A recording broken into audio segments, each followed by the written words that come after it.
Hey, what's going on, good people? It's your boy James Harris, founder of Mental Health, author of Man Just Express Himself. Listen, I just want to tell you guys thank you so much for the love that you continue to show me on the movement, the book, and of course now this new YouTube channel. You guys definitely did your thing with liking, sharing, subscribing. Make sure you continue to do that. I definitely appreciate you. I didn't anticipate it to grow as rapidly as it did, but we are here. So, with that being said, I will be introducing a new segment that I'll be interviewing different men throughout the community as well as in different places. And I wanted to do this so you guys can not only just hear my voice and the lessons that I provide for you guys on different knowledge and subject, but I thought it would be an interesting way for other men to tell their story of resilience and their road to their wellness journey. So we're going to be talking in these interviews about mental health, physical health, relationships, substance use recovery, early detection, different societal norms, relationships, athletes and mental health, maybe politics and mental health, and the stressors that's coming from that. And also masculinity. We might dive into that as well. So it's so many amazing men who have reached out that are open to tell their story. So, I'm gonna put something together, man. One Tuesday out of the month. I think it'll be interesting for you guys to hear that dynamic. So be willing and open to listen. I hope you guys continue to like, share, and subscribe. Make sure you do that. Make sure you also get the book. Go support. With that being said, the guest that I got coming up is.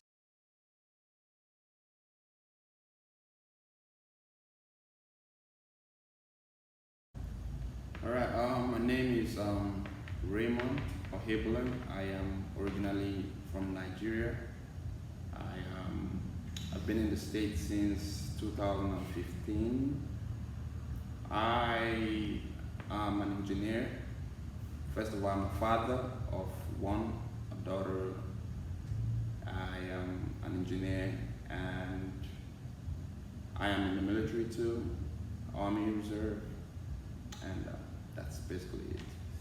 My man Ray. So, fellow veteran, appreciate your service. Definitely thank you for that, man. Fellow father, I know it's definitely important. I got a daughter, she's 8 years old as well. How old is your daughter now? My daughter is 3 years. Three. Yes. Okay, so you don't have to deal with the virtual school yet. No, not yet. Well, I've still got to deal with a lot more than personally, but she's good. The virtual school for now is not my problem. Yeah, so you good to go, man. So you and I became acquaintances through my brother's Keeper Foundation here, and your story was just so touching, man. I think we got the Manny Award at the same time from my brother's Keeper. Yes, right. And a lot of people don't know that October is Domestic Violence Awareness Month. Domestic violence is now intimate partner violence. And they did that. They switched the name in order to shed or highlight the fact that men can be victims of domestic abuse themselves, and not only the perpetrators. And I know you have an interesting story of being a victim of potentially domestic violence. So in this interview, man, feel free to be as candid as you want to, as expressive if you want to, on your personal story or on some statistics that you might want to uncover, and however you feel that we need to go within that direction, we definitely can. I appreciate you first for being open and willing to be a part of the interview, because for so long, a lot of men tend to not want to express themselves in that way because of course, shame, being viewed as weak or not as in control of the situation. So for you to be open and willing to tell your story is so commendable, man. So if you would, man, just let us know what made you feel comfortable enough to be able to express being a victim or being in a relationship with somebody who abused you, whether it was emotionally or physically. What made you want to just forget all the stereotypes and all the noise that people may say? Right. What made you feel comfortable enough to do that?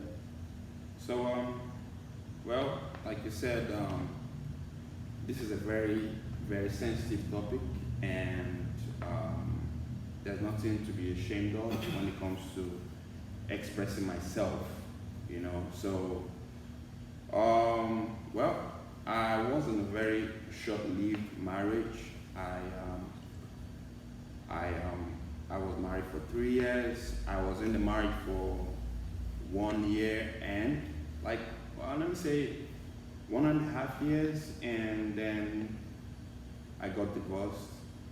And my divorce was finalized last year. I was married since 2016 up to 2019.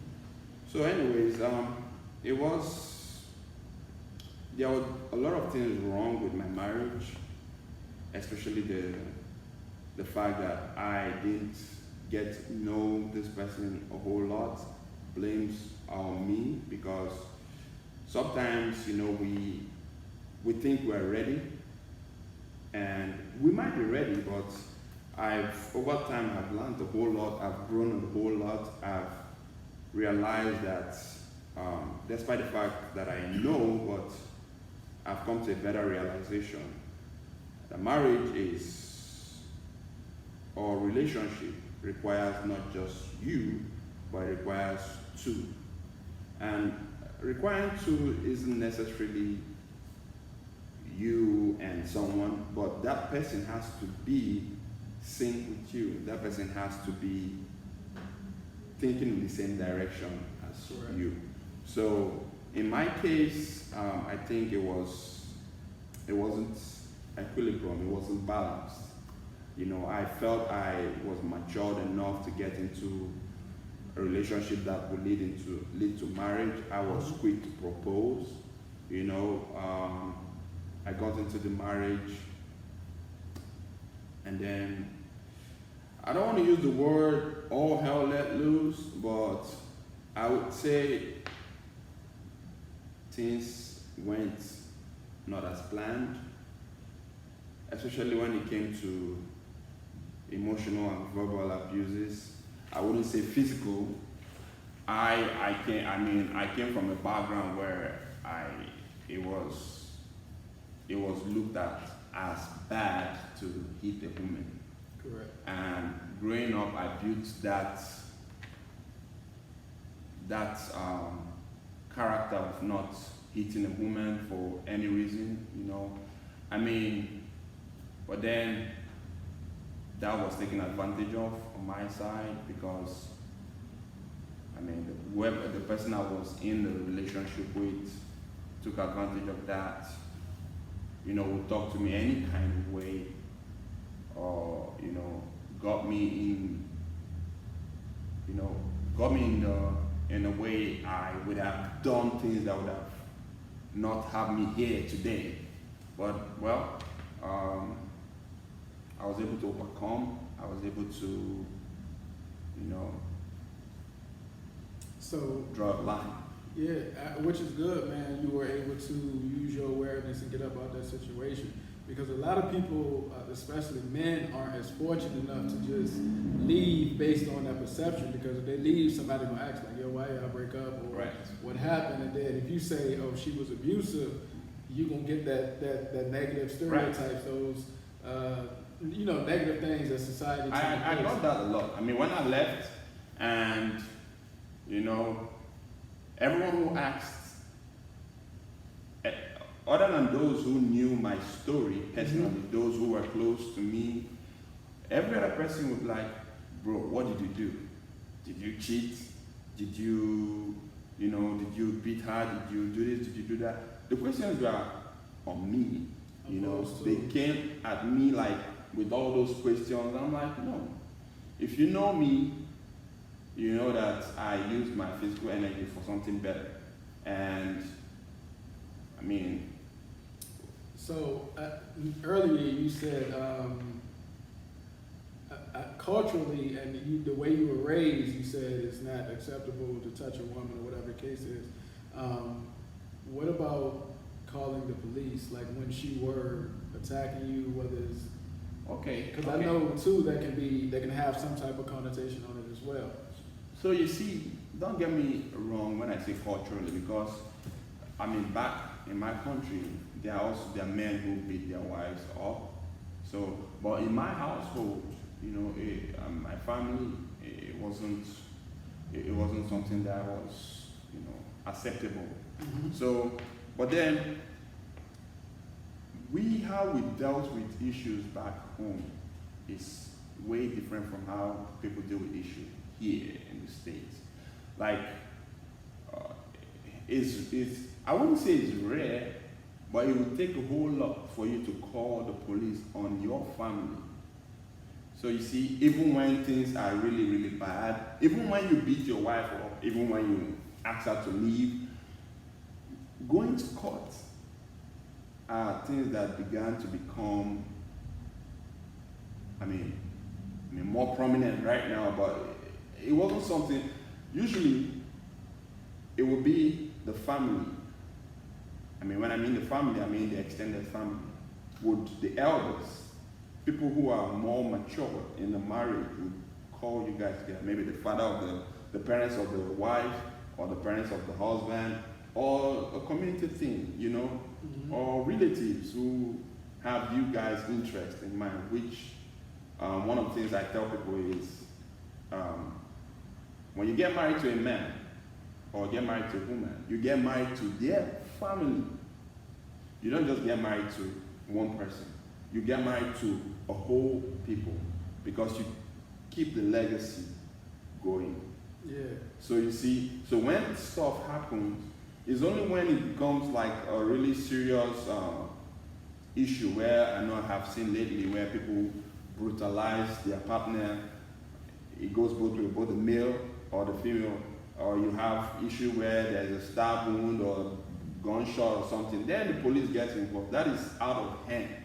But when it's still a case like the verbal issue, you can report this first to, or maybe the church. Mm-hmm. Or maybe the church. So opposed to calling the police, right? You would much rather go to the family or the friends, right? And be like, yo, hey, she tripping. Yes. Okay. And then, like people who are really religious, they could take it to the church. Mm-hmm. The pastor will call you guys together, especially if it's a pastor that wedded you guys.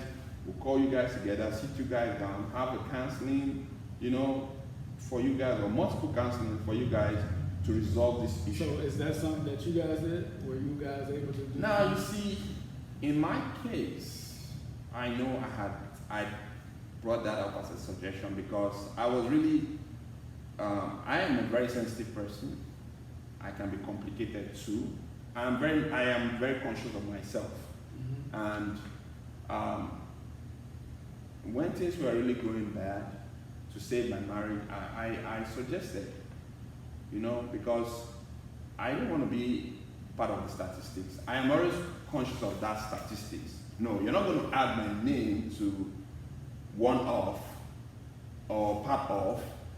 I want to stand out. I want to be outstanding. I want to be different. Sure. I just want to be unique. Everyone is unique in their way. So I didn't want to leave my marriage no matter what. I felt that there's nothing that can't be worked on. There's nothing that can't be resolved if people choose to work together. That's the so you see, I suggested that. Could we go to counseling? Oh, we didn't have money. No, I would find a way for us to go. No. I went to church more, and she rarely went to church with me. So when I came, okay, I'm going to talk to my pastor. Oh, no. Oh, you want to let your church know our problem? No. I'm like, you don't want to go counseling. You don't want to go to church. I'm stuck. I felt stuck. I felt like I was suffocating because, it's quick for people to say, oh, first of all, I came into this country in 2015 and I was married in 2016. So it was quick people to judge like it was a fake marriage. Oh, you didn't love this person. You didn't care about this person. I'm like, hey. Do you think that she held that over your head? As far as like, yo, if you report this, you probably get. Oh yeah, there were times she threatened, I love my daughter. And at the time, I probably wouldn't have had my daughter at the time I had her. I would have given her the opportunity to know me more, understand me more because I felt we married in a very short time. And one of the things that gave me courage to marry this person is because I know we're not in the olden days where people really knew but they met and get married. And they live longer than most marriages here where people stay 10 years and they get married, the next day they are divorced. But you were in a relationship for a whole 10 years. So I felt, okay, anything is possible. One of my phrases, even on my book, you can see, impossible is nothing. I feel that there's nothing that is impossible. I mean, as a matter of fact, I've been obsessed with the fact that man can fly. Yeah, no, I mean, we definitely have the ability to do everything. So you see, with that mindset, you know, you could believe in something doesn't mean the next person believes in it. And like I said, it takes two to agree. Real quick, it's a few warning signs that happens within intimate partner violence, domestic violence for those who still, use that lingo, but name calling, preventing you from going places, pretty much isolating you from friends and family. I know that could be a factor being that she was like fresh in the country. Stop you from seeing people or interacting with different people, get access to certain things, controlling where you're going, what you're wearing, just acting jealous, different stuff like that. Did you see any of that, like threatening you? Oh yes, I mean, all you mentioned some of the factors, like one thing I've been telling some of my friends lately, especially a lot of them who are trying to get married and they come up with maybe complaints about their girlfriend and like this person has insecurity factor or problem. You cannot get anyone out of their insecurity. They have to. Yeah, that's an issue that they have to work. They have to work on it. So you see, that was a very huge red light for me, but I felt okay. Well, so you were the insecure one? She was the insecure one. She was insecure. She was insecure about a whole lot of things. What, you going places, hanging around people? She was first insecurity was herself. She was insecure about herself, her looks. I didn't have a problem with that. You shouldn't be bothered about yourself. I'm fine. You're insecure about me. This guy will step out there and maybe the moment he looks at the girl, it's all on him.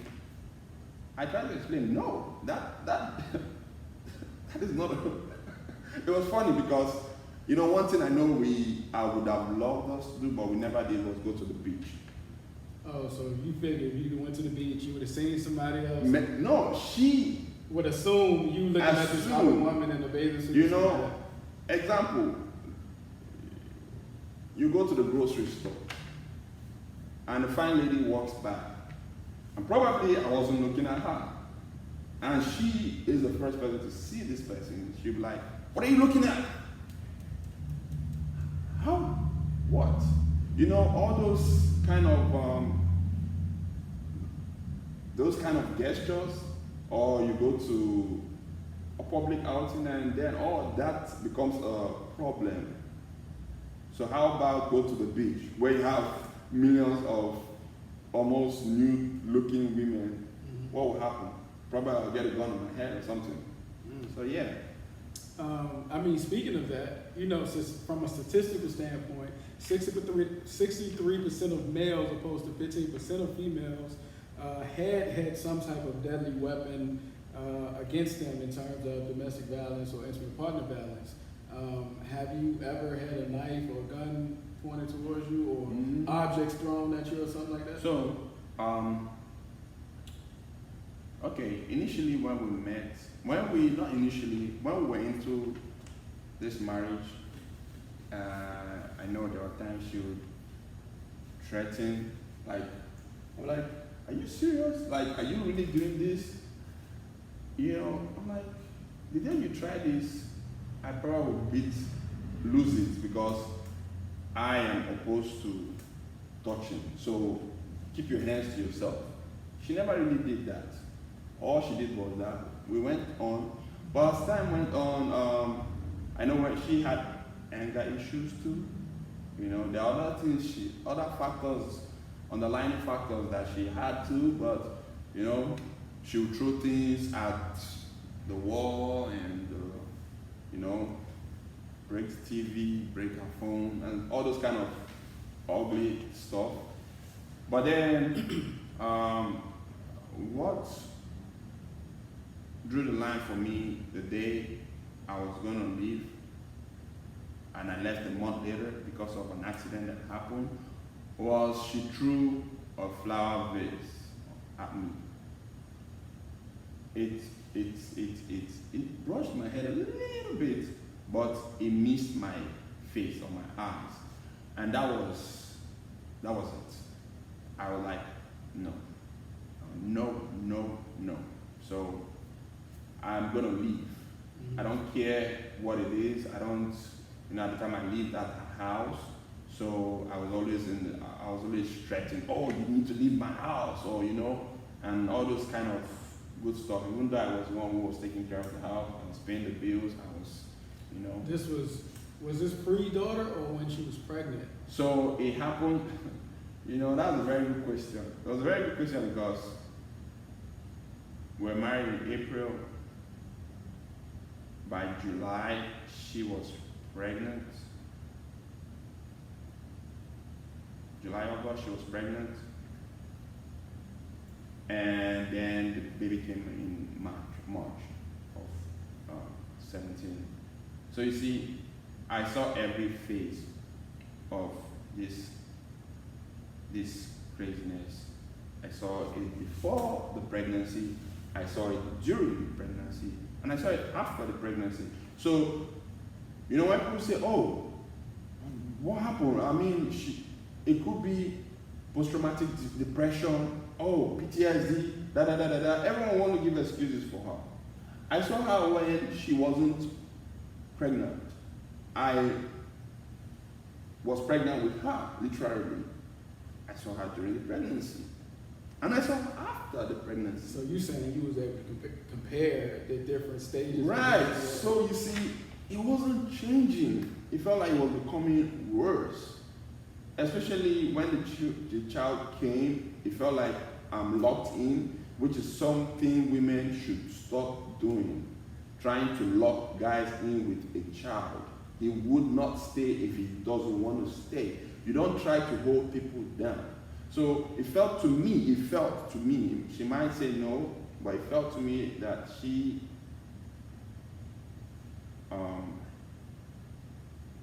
maybe when the child came, I'm locked in there, and you know, if I even decide to go, I'm gonna pay child support, you know. So on that end though, did you feel guilty for leaving, not being able to provide for your daughter? Oh yes. A two-parent household?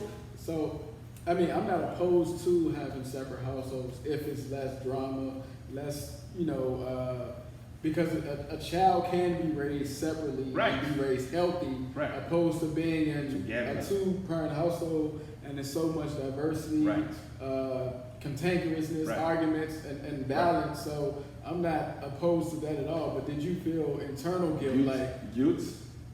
Now I was drowned with guilt. First of all, I told you I didn't want to be part of the statistics. Yeah. Then I left. Mm-hmm. It felt shameful to me. So it now felt, you know, you're a baby dad opposed to. You know, I suffered a level of depression myself. I was depressed, mm-hmm, especially because at the time I was still struggling with my career, trying to find a good place to be at.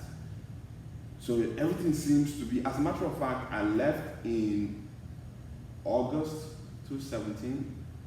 My child was still new in March. She just only arrived in March. I left in August. I actually left with my child because at the time she had threatened, oh, get out with your child, go away with your child. You know, that really hit me so much. I took my child with me, and then she started fighting back to get custody and stuff like that. I left in August. By September, towards the end of September, I lost my job.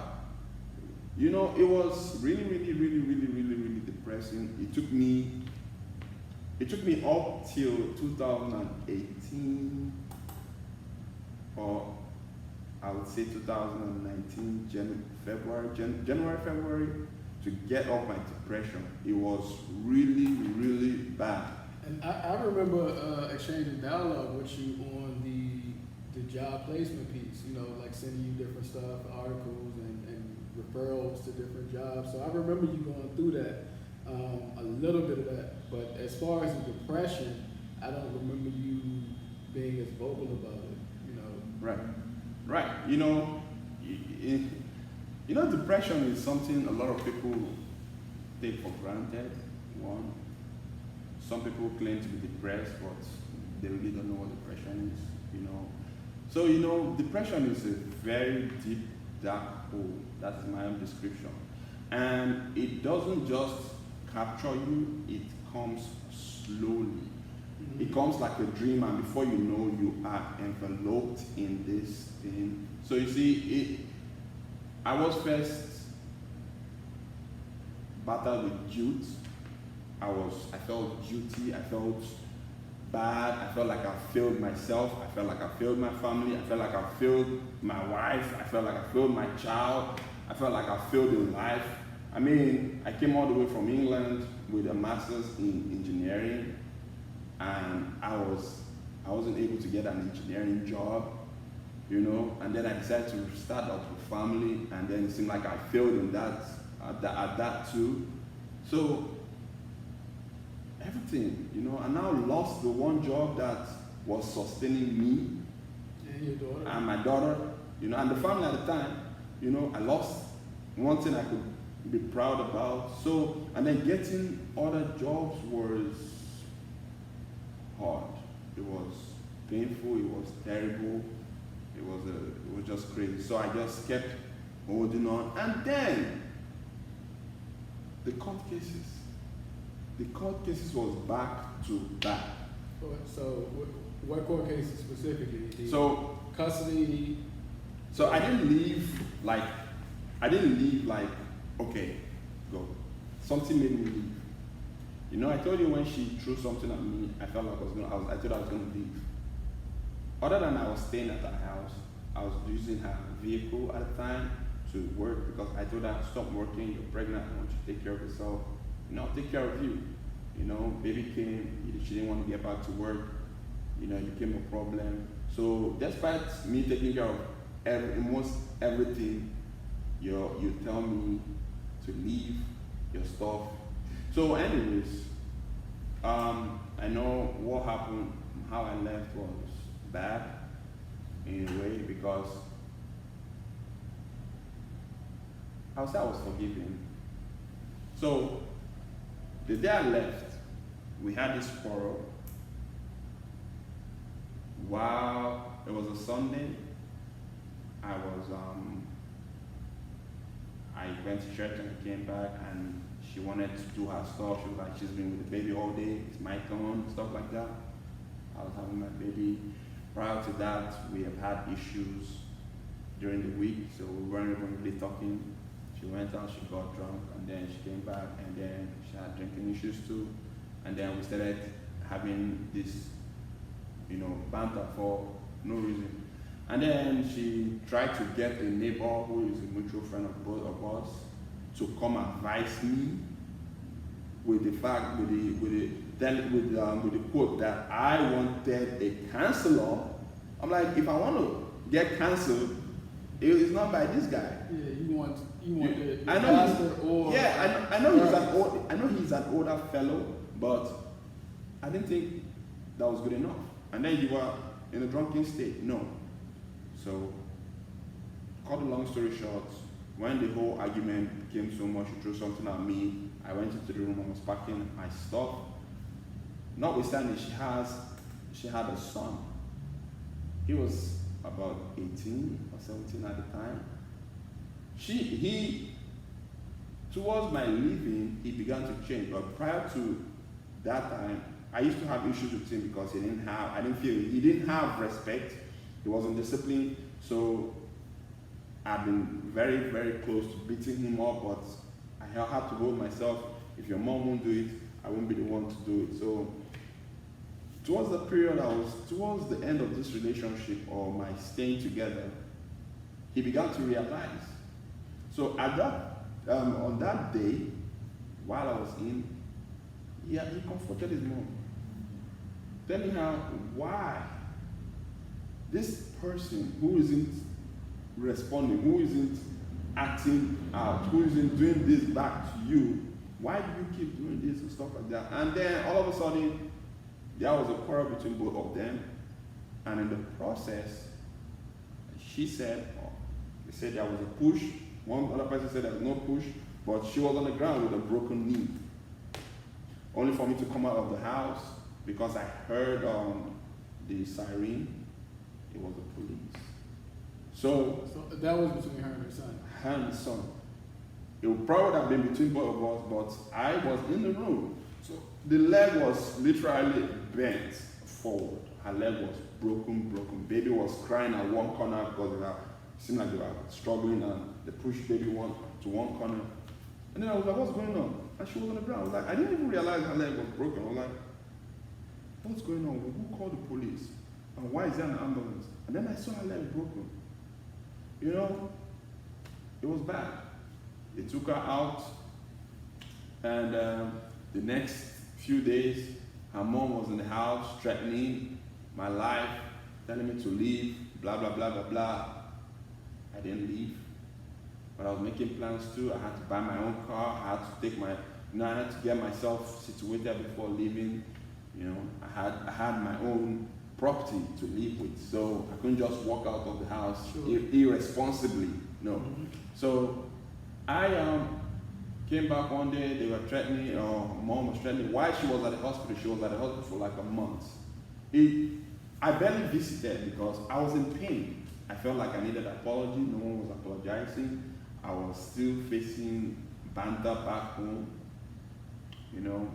And then a few times I visited, she wasn't taking responsibility for her actions. She was still threatening. I waited for her to come back.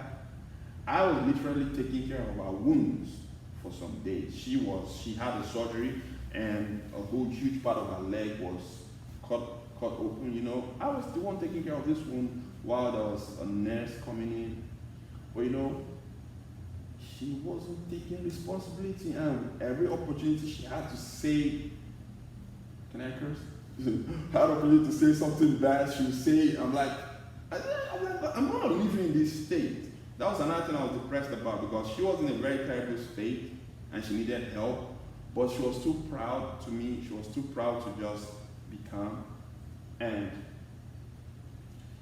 one of the days I was doing my usual nursing work, taking care of my leg, and she was running her mouth.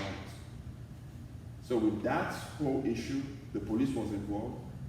The child was there, so the Child Protective Services were involved. That was how the whole thing started. And then the whole threat against my life, because it wasn't just the mom who was threatening my life, but she was threatening my life. Oh, she's gonna do this, or her brother is gonna do this, I had to go lodge complaint at the police station. That was the first time I was going to the police station to lodge a complaint, because my life is precious to me. I have one life, I have one daughter. If it was just me, it's different, but no, you're not going to make this girl fatherless for no reason. So that was when I went to lodge a complaint, and then started going to court. So in 2018, 2019, and I think in 2017, the average amount of men who experienced intimate partner violence or domestic violence was around 835,000. Wow. Yeah, that's like the average from 17, 18, and 2019. One out of 14 men, experience some type of physical assault or sexual assault at the hands of their partner during that time as well. One in seven men, ages 18 above, experience some type of physical violence at the hands of their partner. So those things are like detrimental, man. A lot of people are in situations but can't talk about them because of course, the ego and then the backlash from the peers and stuff like that, and not having support. But just to hear that you had to do that and endure that coming from another country is astonishing, man. I'm happy that you was able to tell your story and you was able to give insight and shed light what are some of the resources that you were able to use to, I guess, create like to be safe? I know you left. You recognize the issue. You left. A lot of people don't. They stay in the situation for the child, Just something or bad the really finances. You know, so the child, the finances, and wanting more for the person than they want for themselves. Right. So what made you say, yo, you know what, I gotta leave? What got you to that point? So you see, I have friends who, when I spoke to them, even my back home, my family, when I told them what I was going through, they were like, why are you there? Leave. Go away. You know? I know my church, the folks from my church I go to here, they weren't in support of leaving. They were like, no man, you need to know. And the fact that I'm a Christian and then my background does not really support divorce, you know, though somehow divorce is kind of looked at in a way, the community sees divorce as some kind of ugly thing that shouldn't be done or something like that, you know. If you have a problem with family, resolve it. You're not leaving. So, but then I had people who told me, leave for the longest, let them leave. And I believe I stayed longer. I probably should have left a long time ago, but I stayed longer because I wanted better for the person too. Not just for myself, but for the person. So I stayed back. But then when that point came, everyone who had told me leave flashed in my head that day, you know, because I was this close to losing an eye. Or if that had hit my temple, I probably would have been dead. Yeah. So you see, either she was going to jail, or I would have gone to jail for retaliating or something, or losing it. So you see, even at the time I was going to leave, I had called an uncle. I'm like, I'm leaving my wife. And I come to your place. No, I'm not in town.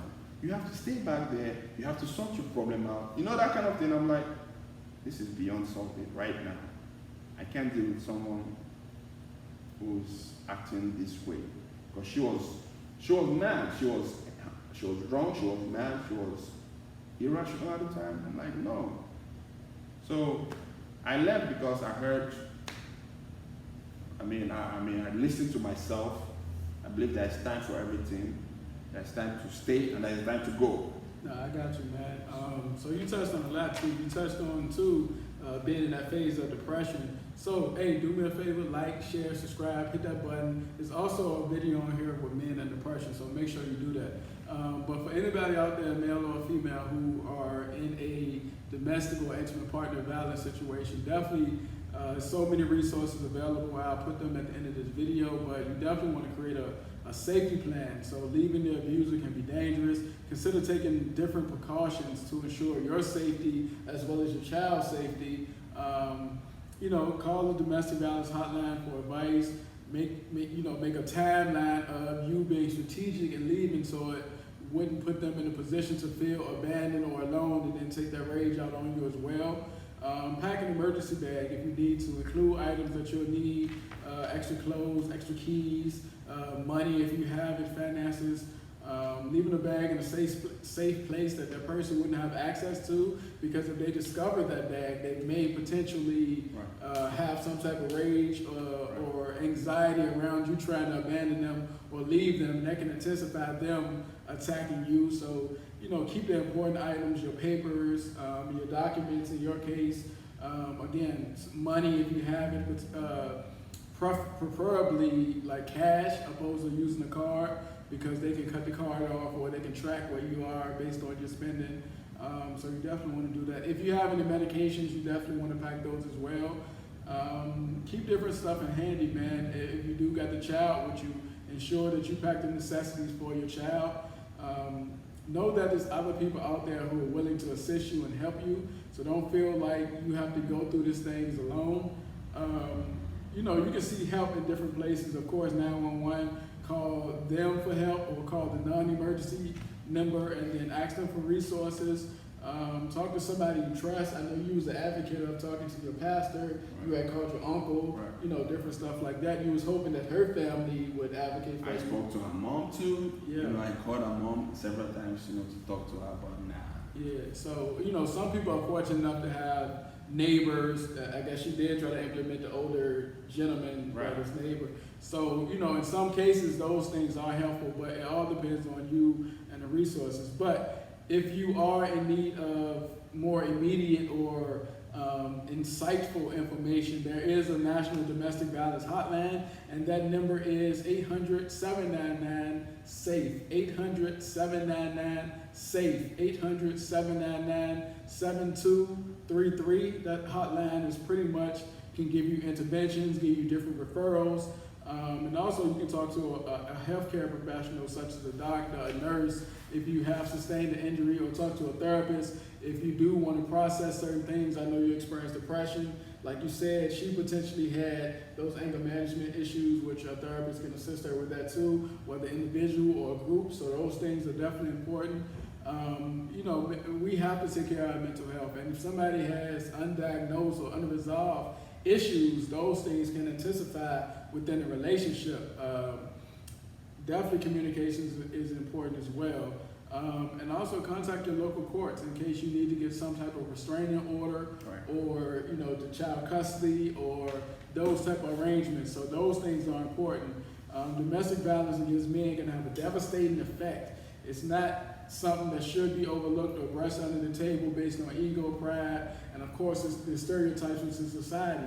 You know, although you may not be able to stop your partner from abusing you, you can seek help. You can remember you deserve to be heard. You don't deserve to be a victim of violence, whether it's from your partner or anybody else for that matter.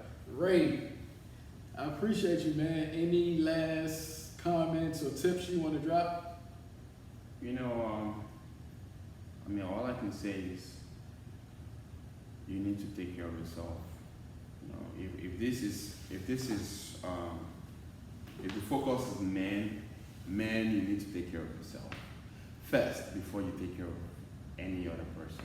You know, and it took me a while to figure that out because I was really concentrating on taking care of my family, my wife, my daughter, and I was losing myself. I basically almost lost all of who I thought I was. You know, my self-esteem. I began to even have insecurity issues on like who I was. But then as time went on, thanks to brotherhood, brother keeper, my brother's keeper, and I also went to Safe Harbor. Yeah, that's a local domestic violence. Yeah, I went there for a period of time, at least 6 months. The court, was it the court? Was the court that suggested that? And you know, I seek help from friends who were talking to me constantly, and then that was how I had to recuperate. So you need to take care of yourself. You need to take care of your mind. You know, out of the abundance of the heart, the mouth speaketh, and out of the heart flows the issues of life. I say that is a quotation from the Bible. So you know, your mind, if you can control your mind, which is one of the most powerful things every man has, you can control your world. So if you don't control what goes through the traffic that goes through your mind, you know, your head is gonna blow off. So keep a good head on your neck. My man, appreciate you, man. Hey, thank you guys for sharing, and subscribing. Make sure you send me your questions. Feel free to hit me up if you need anything. I'll definitely put the resources at the end of this video. But feel free to go to mentoheal.com, mentoheal.com, or hit me on Instagram, men_TO_HEAL. Definitely thank you. Hopefully you guys learned some insight. If you need any other information, feel free to reach out to me. I definitely got you. Thank you.